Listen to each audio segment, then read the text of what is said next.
Bonjour, aujourd'hui je suis présente avec des milliers de citoyens et citoyennes pour cette manif du 14 juillet. Alors c'est une belle tradition qui est reprise, une tradition du mouvement ouvrier qui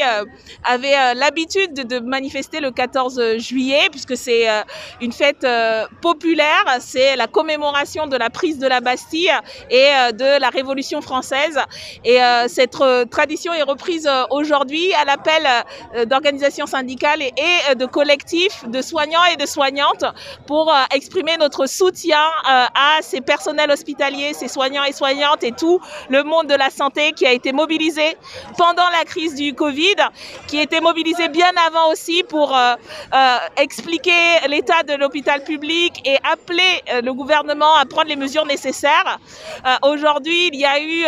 des négociations, un accord qui a été conclu avec une partie d'organisations syndicales, mais qui est insatisfaisant parce que ça ne répond pas aux besoins de fonds structurels. Et même si cet accord a été obtenu sous la pression, parce qu'il y a eu cette mobilisation des soignants et parce qu'il y a ce soutien massif de la population, surtout après la crise du Covid, au monde de la santé, il y a besoin de continuer à être mobilisé et à maintenir le rapport de force et la pression pour la santé, pour l'hôpital public, mais aussi, on va le voir dans les prochaines semaines et les prochains mois, malheureusement, avec la crise sociale, économique et les licenciements, alors que des grandes entreprises ont des dividendes de milliards et elles bénéficient des